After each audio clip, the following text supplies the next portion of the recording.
Assalamualaikum warahmatullahi wabarakatuh. Jadi untuk hari ini saya akan mengajar tentang langkah-langkah dalam penyiasatan saintifik dan juga kita akan tengok kepada sikap saintifik dan nilai murni dalam menjalankan penyiasatan saintifik. Jadi ini kita fokus lebih kepada bahagian perkara yang kita akan biasanya buat waktu kita buat eksperimen lah. Bukan sahaja waktu masa tingkatan 1 lah, untuk tingkatan 2, 3 dan seterusnya lah. Jadi bila kita nak lakukan penyiasatan saintifik, kita ada beberapa kemahiran yang kita kena ada lah. Pertama sekali kita ada memerhati, mengelas. Mengelas ni maksudnya kita kelaskan. Contohnya macam kalau kita ambil haiwan, ada haiwan mamalia, ada reptilia. So seperti macam barang-barang lain juga, barang-barang dalam amal ada yang mudah terbakar dan juga tak terbakar. Maksudnya kita masukkan dia, kita asingkan dia mengikut kumpulan-kumpulan dia lah. Itulah maksudnya mengelas. Mengukur dan menggunakan nombor, membuat inference, meramal, berkomunikasi, menggunakan perhubungan ruang dan masa, mentafsir data, mendefinisi secara operasi, mengawal pemberi ubah, membuat hipotesis dan eksperimen. Kaedah saintifik adalah kaedah sistemik yang digunakan bagi menyelesaikan masalah dalam sains. Di sini kita ada beberapa langkah penting lah yang kita perlu gunakan. Jadi pertama sekali kita tengok kepada kaedah saintifik. Yang pertama itu mengenal pasti masalah. Kita ada masalah. Contohnya macam kat sini dia bagi, air itu tumpah. Macam mana kita nak bagi air itu menyerap dengan cepat ataupun kita nak keringkan dengan cepat. Jadi masalahnya boleh diuji dengan penyiasatan saintifik. Seterusnya, nombor 2, membina hipotesis. Penerangan awal pemerhatian ataupun fenomena yang sedang dikaji, dan benda ni perlu diuji lah. Jadi kat sini membina hipotesis ni bila kita buat eksperimen, contohnya kat sini air tumpah. Kita nak guna alat apa ataupun benda apa yang boleh kita gunakan untuk kita lap supaya meja kita kering. Mungkin kamu cakap, boleh guna tuala, boleh guna tisu, tapi kita nak pergi kepada option yang paling terbaik lah. Jadi kat sini kita akan buat hipotesis. Adakah tuala lebih berkesan dengan bentuk penyerap air berbanding dengan kertas tisu? Jadi kat situ kita akan fikir dulu, mana satu yang paling okey? Adakah tuala ataupun tisu? Kat situlah maksudnya kita membina hipotesis. Kita gambarkan apa yang kita perlu, apa yang kita nak gunakan, dan lepas itu kita akan proceed dengan uji lah. Seterusnya kita mengawal pemboleh ubah. Jadi pemboleh ubah adalah kuantiti fizik yang mempengaruhi pemerhatian ataupun fenomena sains. Jadi kita ada 3. Kita ada pemboleh ubah yang dimanipulasikan, maksudnya apa yang kita ubah sebelum eksperimen. Macam yang tadi, kita tengok kepada jenis tuala yang kita gunakan. Sama ada kita guna jenis kain ataupun kita guna jenis yang kertas macam tisu. Kita boleh ubah dimanipulasikan. Sebelum eksperimen, kita ubah dulu benda tersebut lah. Seterusnya, kita pergi kepada pemboleh ubah bergerak balas, di mana bila kita dah gunakan, contohnya kita guna tuala, lepas tu kita guna untuk eksperimen pertama kita gunakan tuala, kita lap air. Lepas tu kita ulang lagi sekali, kita lap pula dengan tisu. Itu pemboleh ubah bergerak balas. Maksudnya apabila kita dah jalankan eksperimen tersebut, apa yang terjadi selepas eksperimen itulah. Dan pemboleh ubah yang dimalarkan adalah benda yang kita kekalkan sama. Contohnya macam kat sini, kita ambil balik eksperimen yang berkaitan dengan kita nak keringkan tuala kita. Kita nak keringkan meja kita sebab air tumpah. Jadi apa yang kita pastikan kita kekalkan sama, sebab kita nak pastikan adil. Contohnya kita nak tengok tuala kain ke ataupun tuala tisu yang lebih bagus dalam menyerap air. Jadi ada untuk memastikan dia punya eksperimen tu adil, okey, untuk tuala kain kita guna untuk lap contohnya lah air kosong. Okey. Tapi untuk eksperimen kedua juga yang kita buat guna untuk untuk tisu, untuk tuala tisu, okey, tuala yang kertas lah senang cerita. Okey, kita pun kena guna air yang sama. Okey, air kosong juga. Okey, janganlah kamu buat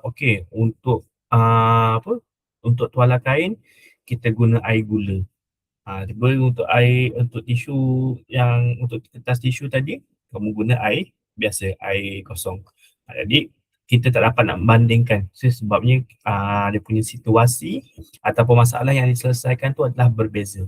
Jadi kena ada keadilan. Okey. Contohnya kita nak cek mana satu tisu, sama ada tisu ataupun tuala yang lebih bagus, kena pastikan ada dia punya benda yang kita kekalkan samalah supaya kita nak pastikan kita punya eksperimen tu adalah bersikap adil. Okey, seterusnya kita pergi kepada kaedah saintifik. Okey, kita merancang eksperimen, okey. Kita merancang reka bentuk eksperimen dengan betul dan juga memilih bahan-bahan dan radas yang sesuai. Okey. Jadi bila kita buat eksperimen kena pastikan kita plan betul-betul dulu supaya satu kita nak jimatkan masa. Okey. Bila dah sampai dekat tempat kita nak buat eksperimen, terus dah ada barang dulu dan kita terus buat eksperimen. Okey. Sebabnya bila dia dekat dalam makmal mungkin bila kita tak merancang tu kita tak tahu eksperimen nak ambil apa, nak ambil bahan alat mengukur yang mana. Jadi bila kita rancang dulu, kita tahu mana satu yang kita perlukan dan mana yang kita tidak perlukan lah. Okey. Seterusnya, kita pergi pula kepada kaedah saintifik yang kelima iaitu menjalankan eksperimen.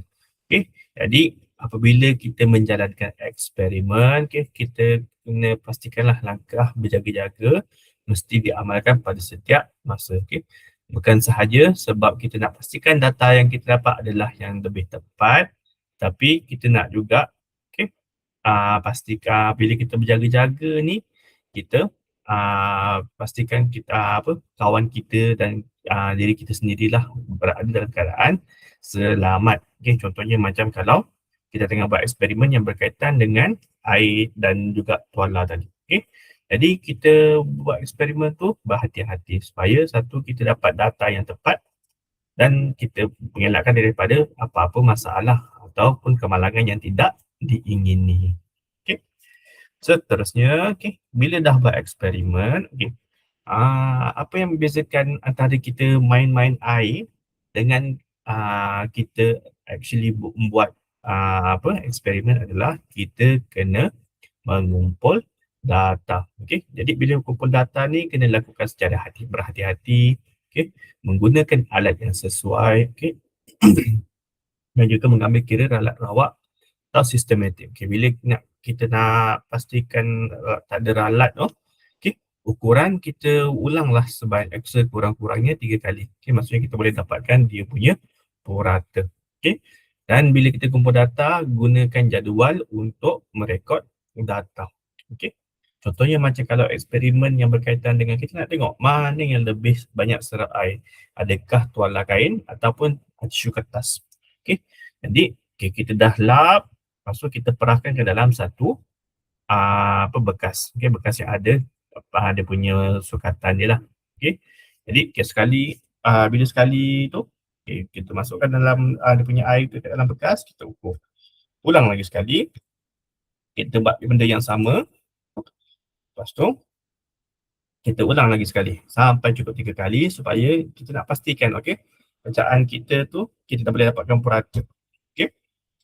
Seterusnya, kita pergi kepada menganalisis dan mentafsirkan data. Jadi, analisis disertakan dengan bentuk komunikasi yang berkesan dan juga penggunaan graf dan jadual. Okey. Jadi, bila kita dah contohnya lah tadi kita tengok kalau untuk yang tisu kain pula untuk untuk tuala kain dia serap banyak. Jadi kita masukkan data di dalam bentuk jadual. Sebab apa? bila ada jadual, dia lebih lebih mudah nak nampak berbanding dengan kalau kita tulis nombor saja.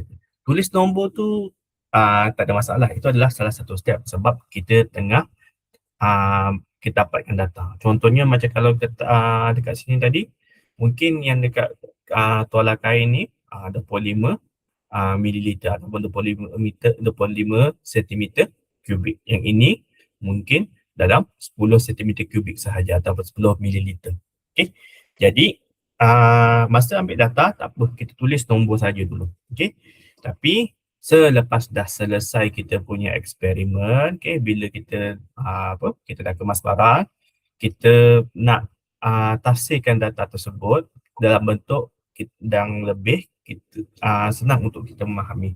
Okey, sebab bila kita nak buat eksperimen ni, kita nak memudahkan, bukan sahaja nak memudahkan diri kita sendiri untuk memahami, tapi kita juga nak memudahkan orang lain untuk memahami apa yang kita test tadi. Okey, jadi instead of kita just bagi nombor kat situ, okey, bukannya orang tak boleh faham, tapi dia akan mengambil masa sedikit. Jadi kita ambil kita punya, kita orang kata ambil langkah lah untuk analisa dan tafsirkan data tu ke dalam bentuk yang lebih mudah untuk dilihat. Sebab dibandingkan dengan kalau kamu hanya tulis dia punya nombor dengan kalau kamu buat graf.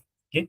Kat sini senang nampak graf. Okay. Kalau kain dia lebih banyak menyerap kan, jadi boleh nampak dia punya jumlah air yang diserap tu lebih banyak berbanding dengan kalau guna kertas tisu. Okay. Jadi kat sini kita senang nak nampak, mudah untuk kita terangkan kepada orang dan juga mudah untuk kita nak tengok. Okey, seterusnya kita membuat kesimpulan. Okey, jadi kita berdasarkan hasil analisis eksperimen, kita buatkan kesimpulan lah. Okay, kita tengok sama ada hipotesis diterima atau ditolak.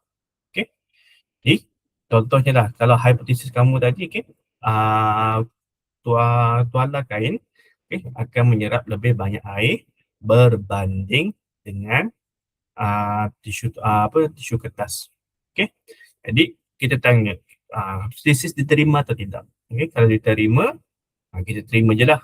Maksudnya betul lah apa yang kamu apa yang kamu macam bayangkan. Maksudnya awal-awal tu kita dah cari hipotesis kan, maksudnya kita macam kita jangkakan apa yang akan terjadi. Jadi kalau diterima, bagus. Okay, kalau tak, kena buat hipotesis baru. Contohnya lepas tu kita buat eksperimen lah. Okay, macam tadi, mungkin masa awal-awal tu kamu buat hipotesis tisu kertas menyerap lebih banyak air berbanding dengan tuala kain. Okay. Tapi kalau yang itu salah, kita tolak, terus kita buat hipotesis baru. Iaitu tuala kain lebih banyak menyerap air berbanding dengan kertas tisu.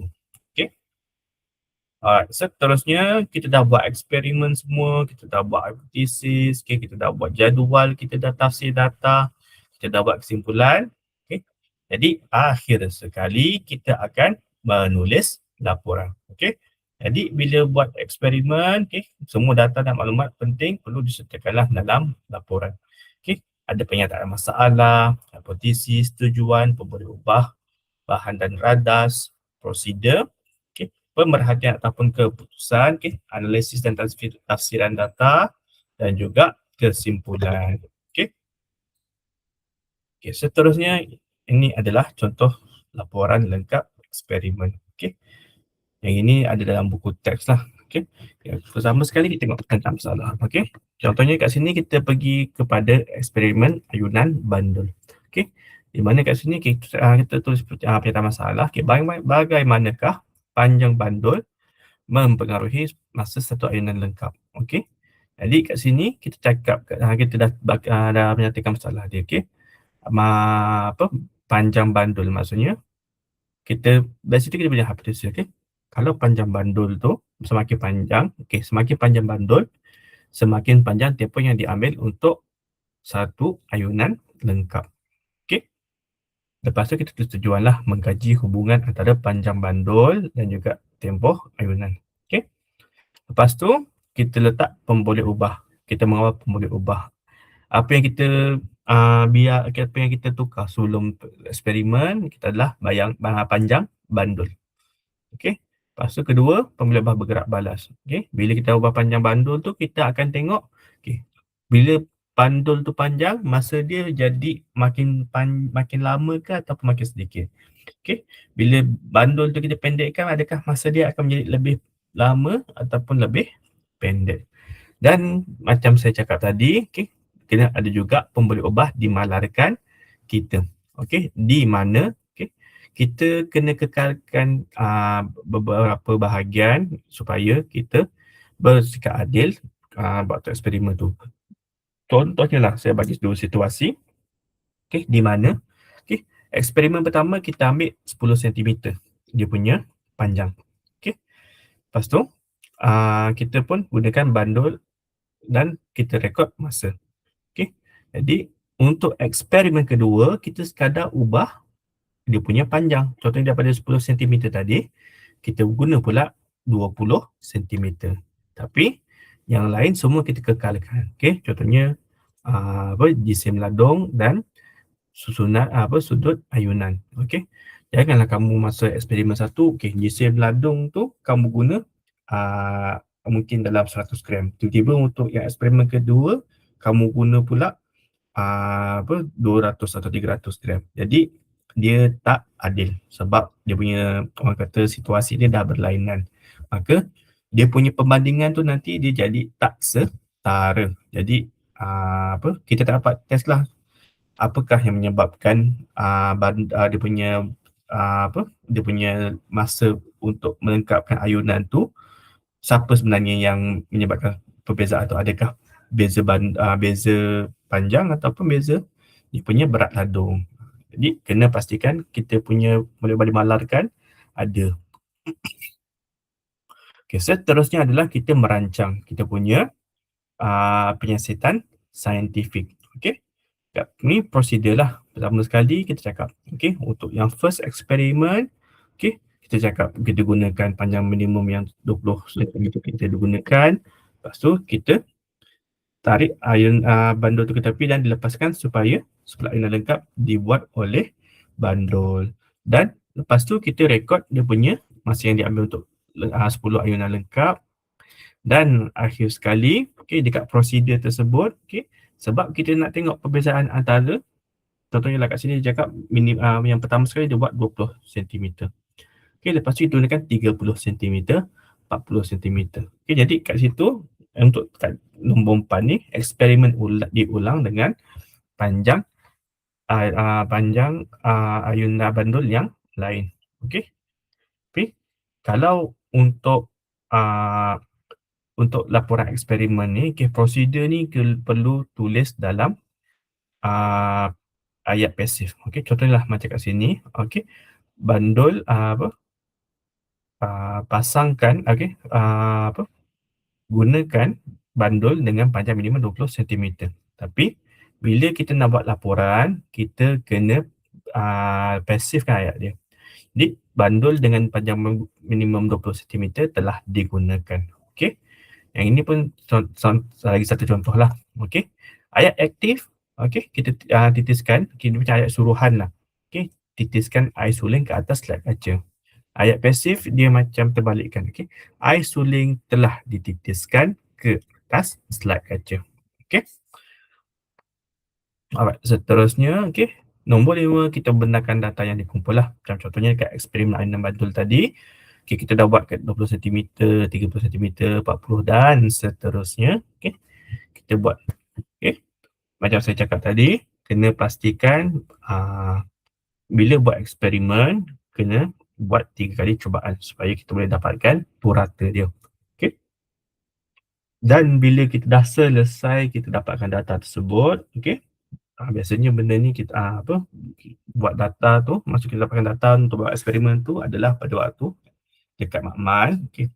Tafsir data tu adalah selepas tu, kemudian lah. Okay, jadi dekat sini kita akan tafsir data. Okay, kita kat sini kita buat graf lah. Bila buat graf kita nampak. Okay, contohnya lah macam dekat sini 20 cm, 20 cm. dekat 20 sentimeter. Okey. Dia ada kat sini masa dia. Okey. Lepas tu kita ambil purata lah. Okey, 20 sentimeter. Lepas tu makin lama makin panjang bandul dia. Okey. Semakin lama masa dia, semakin panjang masa dia untuk melengkapkan 10 ayunan lengkap. Okey. Jadi kat sini untuk graf kena pastikan panjang bandul ataupun pemilih ubah manipulasi kita, benda yang kita ubah sebelum eksperimen tu dia berada dekat bawah. Dekat graf tu, kalau graf tu kan dia ada dua kan, satu yang menegak, satu yang melintang. Yang melintang tu selalunya kita letak pemboleh ubah manipulasi kita. Apa benda yang kita ubah sebelum eksperimen bermula. Okey. Yang untuk pemboleh ubah bergerak balas, iaitu kita punya purata masa ayunan, kita letak yang dekat mendekat lah. Dan akhir sekali kita membuat kesimpulan. Okey, hipotesis diterima. Okey, semakin panjang ayunan bandul, semakin panjang tempoh untuk satu ayunan lengkap. Okey. Alright, kita pergi kepada bahagian yang kedua. Okey, iaitu kita tengok kepada sikap saintifik dan nilai murni dalam menjalankan penyiasatan saintifik. Okey. Jadi bila kita buat eksperimen, ada nilai murni yang kita kena jagalah. Okey. Contohnya adalah kita mesti mempunyai sikap positif dan nilai murni semasa menjalankan penyiasatan. Jadi nilai-nilai murni apa yang penting bila kita tengah buat eksperimen ataupun penyiasatan? Okey. Pertama sekali adalah kita kena berminat dan bersifat ingin tahu tentang alam sekeliling, jujur dan tepat dalam merekod dan mengesahkan data lah, dan juga bertanggungjawab terhadap keselamatan diri dan rakan serta terhadap alam sekitar. Okey. Contohnya lah, ini nilai yang perlu diamalkan semasa penyiasatan saintifik. Okey.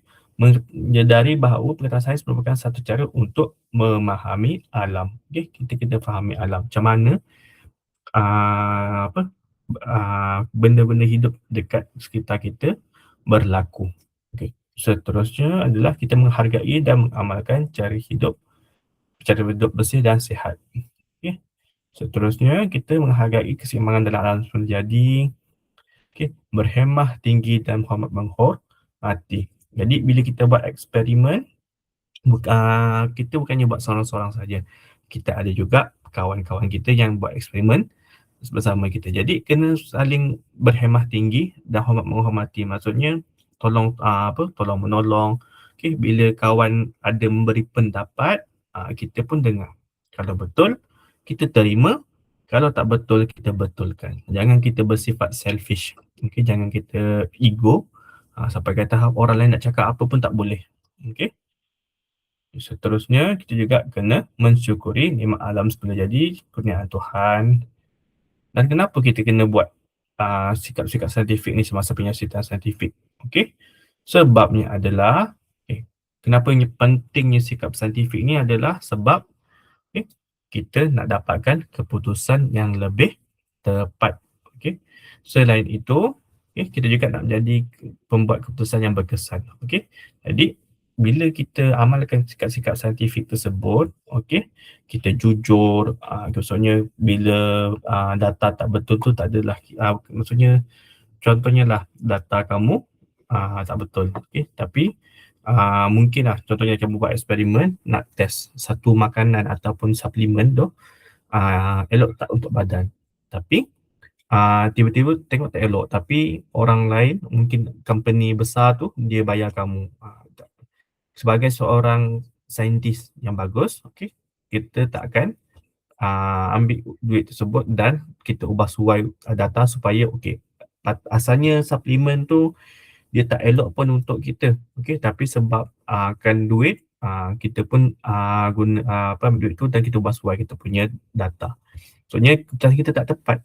Jadi itu adalah sikap saintifik yang buruk sebab kita memberi keputusan ataupun jawapan yang tidak betul. Jadi benda tu kenapa tak bagus? Bukan sahaja kita dah menipu, tetapi kita juga membahayakan orang lain sebab orang lain yang tak dapat melakukan eksperimen tu, okey, dia ada yang akan percaya kepada kita punya data yang kita keluarkan, padahal tak betul pun. Jadi kita dah menipu dan membahayakan orang lain. Sebab tu sikap jujur mesti ada. Okey.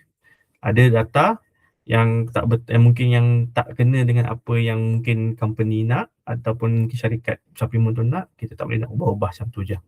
Okey. Selain itu, kita juga menjadi pembuat keputusan yang berkesan. Ini yang saya cakap tadi. Okey, daripada contohnya lah kita test suplemen tu sama ada elok atau tidak. Okey. Contohnya lah kamu tengah cek-cek tiba-tiba tak elok ni. Jadi daripada situ, daripada maklumat yang tepat yang kita telah dapat, kita boleh membuat keputusan yang berkesan. Sama ada kita boleh cakap kepada orang, suplemen ni tak elok. Berbahaya kepada orang. Lepas tu kita juga bersedia untuk berubah. Bersedia untuk berubah jika apa yang kita tengok tu mungkin berlainan daripada apa yang kita jangkakan. Contohnya lah macam tadi, mungkin ingatkan kita berbalik kepada eksperimen yang air tumpah tadi tu. Mula-mula ingatkan, mesti tisu kertas yang lagi bagus untuk menyerap air. Tiba-tiba bila cuba, rupanya tisu tak berapa okey sangat, tetapi tuala lebih bagus. Jadi kita bersedia untuk berubah sebab bila buat eksperimen, kita didedahkan kepada kebenaran je. Jadi kita perlu bersedia untuk berubahlah untuk menerima fakta yang betul. Selain itu, kita juga bersedia untuk menyesuaikan diri dengan idea-idea baharu. Sebab bila dalam penyelesaian saintifik ni, kita sentiasa mencari kaedah baru atau cara baru untuk kita tengok macam mana kita nak improve kehidupan manusia dalam seharian. Lepas tu kita juga kena menjadi penyelesai masalah yang baik. Janganlah gunakan kita punya pengetahuan sains ataupun pengetahuan apa-apa pun untuk perkara yang tidak baik. Sebab banyak je orang kata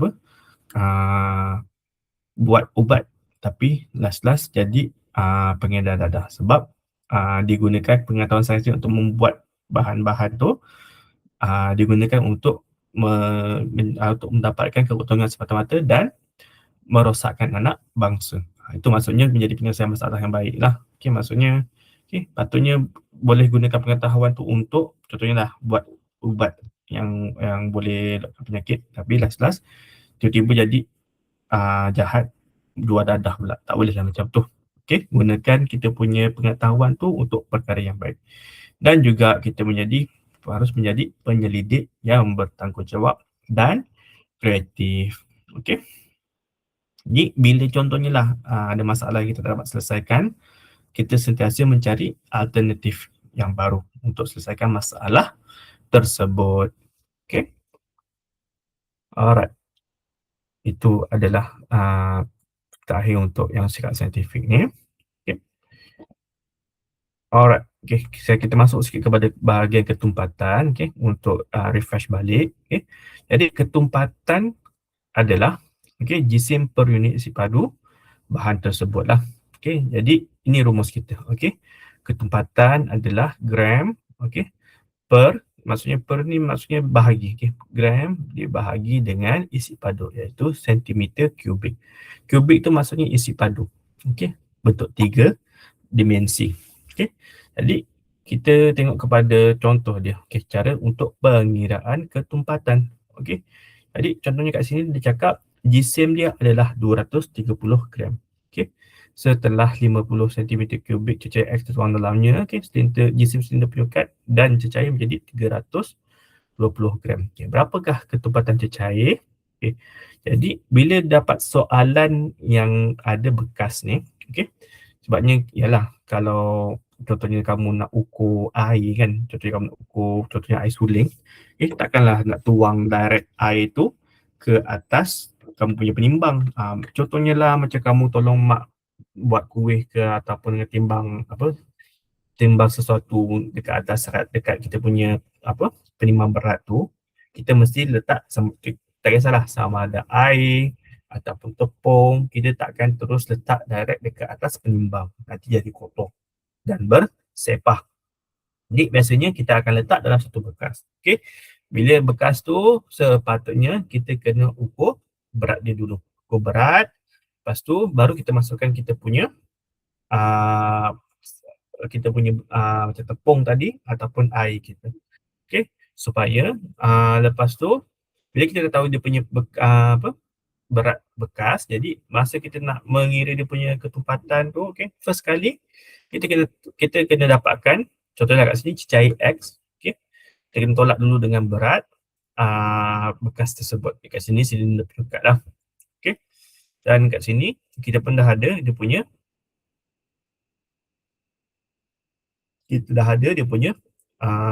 isi padu. Jadi kat sini formula ni senang je. Okey, gram per sentimeter kubik, maksudnya gram dibahagi dengan isi padu. Okey, jadi kat sini bila dah dapat jisim cecair, kita tolak dengan 90, kita dapat 90. Jadi 90 bahagi dengan 50 dapatlah 1.8 gram per sentimeter kubik. Okey.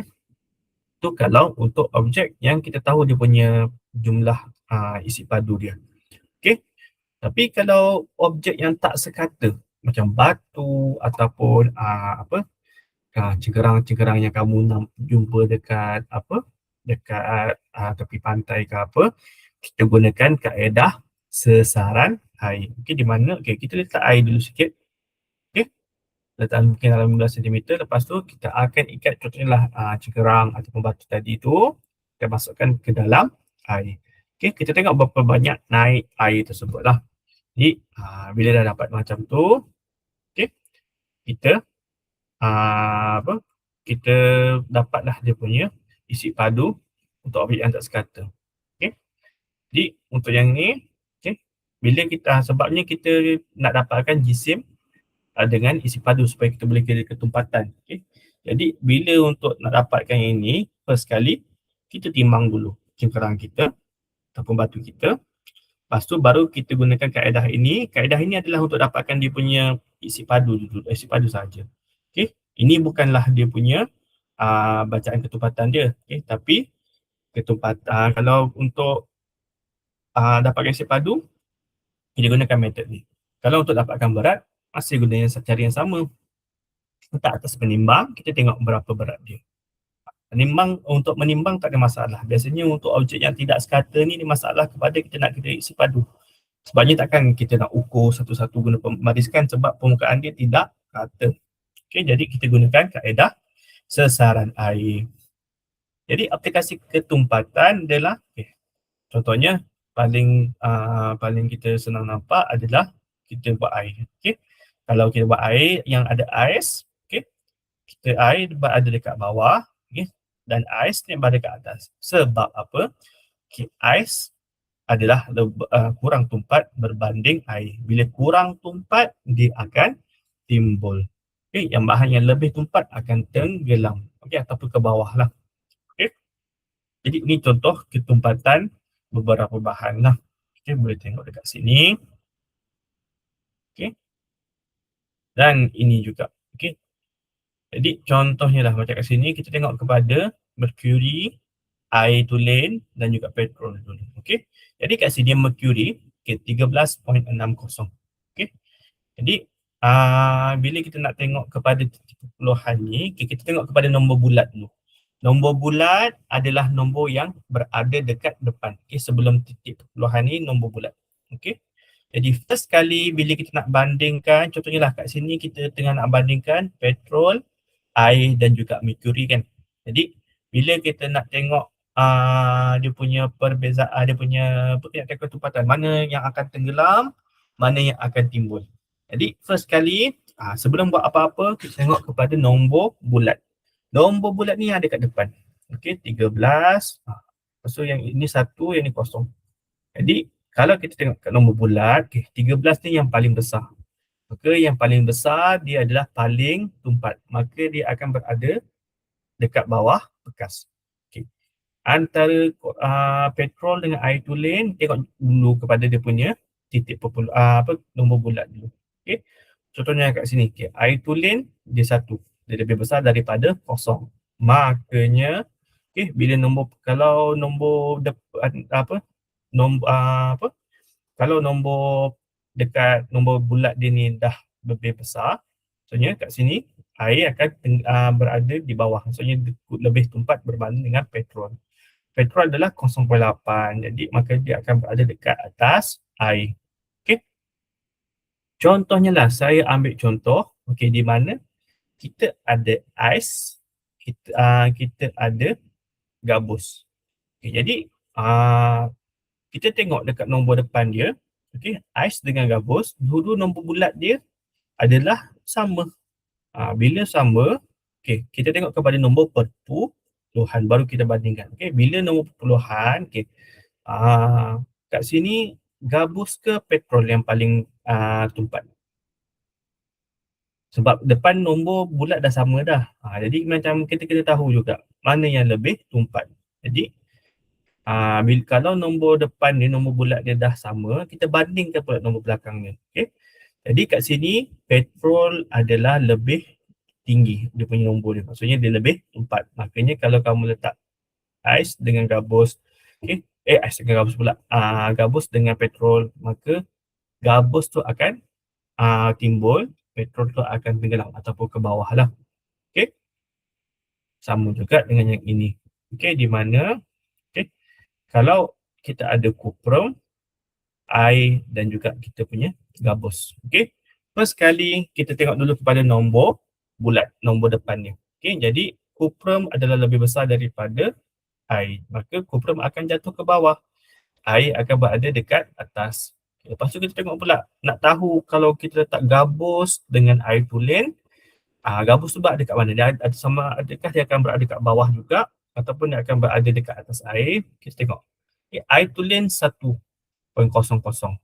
Kalau untuk gabus dia adalah 0.24. Jadi yang ini kamu kena tengoklah. Nombor bulat dia untuk gabus adalah lebih kecil berbanding dengan air tulen. Makanya gabus ni akan timbul. Yang ini pun sama jugalah. Jadi yang ni kamu kena tengok. Contohnya lah macam kalau nombor bulat yang memang berlainan memang senang kita tengok. Tapi contohnya lah kita tengok kepada ais, petrol dan juga gabus. Jadi dekat sini semua untuk ais, petrol dan gabus dia adalah nombor bulat dia 0, 0 dan 0. Jadi macam mana nak tahu mana yang akan timbul, mana yang akan tenggelam? Jadi kita tengoklah kepada nombor perpuluhannya. Antara petrol dan ais, mana yang lebih besar? Jadi kalau kat sini ais adalah nombor dia lebih besar. Maksudnya bila lebih besar tu dia lagi tumpat, maka dia akan ke bawah. Petrol akan ke atas. Lepas tu kita check lagi sekali. Sebab nombor bulat dia dah sama, maka kita tengok kepada nombor belakang dia, nombor perpuluhan dia. Jadi 0.8 dengan 0.24. Mana yang lebih besar? Jadi kat sini petrol lebih besar, maka dia akan berada bawah gabus. Gabus akan berada dekat atas, dia akan timbul. Contohnya lah ketempatan dalam kehidupan seharian di mana ais adalah kurang tumpat daripada air, maka dia akan terapung dekat atas permukaan air. Lepas tu kalau untuk air lah, kalau untuk udara, balon berisi gas helium. Selalu kalau pernah beli balon dekat pasar yang dia boleh timbul, dia tak payah pakai yang batang keras tu, dia akan guna benang je, dia punya balon tu akan timbul. Itu maksudnya dia ada helium. Jadi helium ni dia kurang tumpat daripada udara, jadi balon boleh terapung ke udara. Selain daripada itu, ini biasanya syarikat-syarikat besar lah. Dia tak adalah suruh bawa satu-satu pergi ke ni. Jadi ni kilang dia mungkin dekat hujung sini. Jadi kayu balak tu ditolak ke dalam sungai, supaya senang untuk dia hantar ke kilang dia untuk dipotong. Sebab kenapa? Kayu balak adalah kurang tumpat berbanding dengan air. Dan akhir sekali, ni lagi contohnya lah. selalu suka minum Zeus ataupun Mixu ataupun Aicha kan. Okey. Beli air tiga layer. Okey, tiga lapisan macam tu. Jadi yang ini adalah salah satu cara kita gunakan ketumpatan dalam kita nak market, kita macam nak jual barang-barang kita supaya nampak menarik. Teh tarik tiga lapisan dekat jus minuman berlapis. Okey. Kreativiti ni kita boleh gunakan untuk orang kata nak majukan bisnes kita. Jadi bukan sahaja dalam perkara saintifik, perkara-perkara saintifik dalam makmal, tapi boleh juga digunakan dalam kehidupan seharian. Okey. Jadi itu sahaja untuk hari ini. Okey. InsyaAllah kita jumpa minggu depan. Okey, dan kita akan sambung dengan bab seterusnya. Okey. Okey, itu sahaja untuk hari ini. Assalamualaikum. Okey. Bye.